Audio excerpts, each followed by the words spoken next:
The Farms.com Wheat Report is brought to you by Altitude FX and BASF Canada. Hi, I'm Kristine. I'm a tech development specialist with BASF Canada. I cover our southern Saskatchewan region and as well as a specialist in with our cereal fungicides as well as our cereal portfolio. So today we're in Esalen at our research farm, and right now I'm actually just standing within one of our heat trials. And so I want to spend a few minutes today just talking a little bit about the importance of doing pre-seed in front of your cereals and why heat would actually be a good fit for that.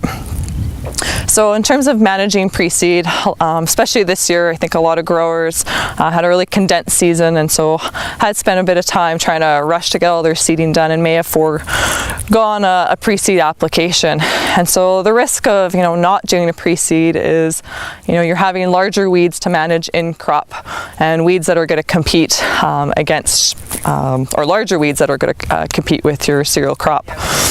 So, a good example, or one that's kind of referenced within the industry, is some work that was done by John O'Donovan actually with wild oats.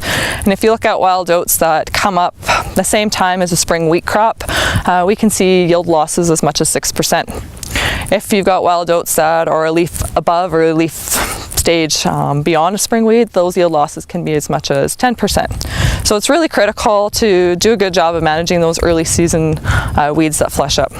So heat, for example, is a group 14. Saflufenicol is the active ingredient within it, and it offers a new mode of action for the industry. And so, tank mix with glyphosate will do a good job of managing not only your grassy weeds, but as also weeds like your glyphosate-resistant kochia or Group 2 resistant kochia, as well as various other weeds like cleavers or buckwheat that could be up in the springtime. Another weed that we spend a lot of time talking about is volunteer canola, and so heat again will have some very good activity to manage that, and we do have different rate structures within different crops to help give some residual suppression to that weed.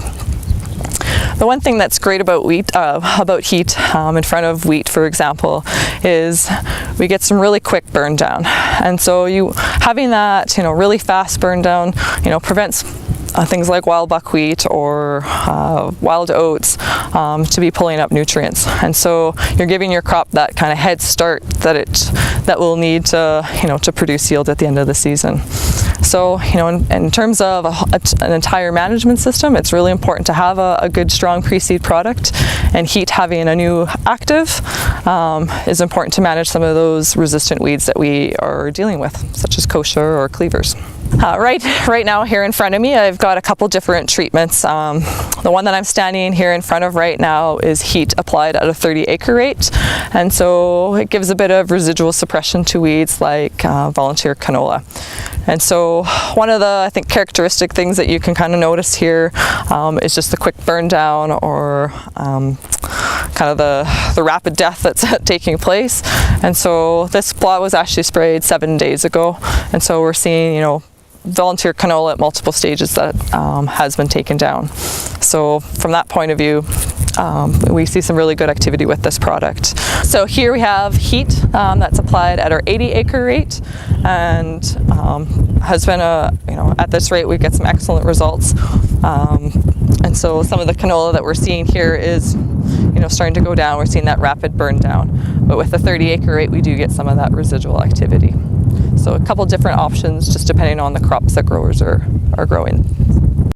The Farms.com Wheat Report has been brought to you by Altitude FX and BASF Canada.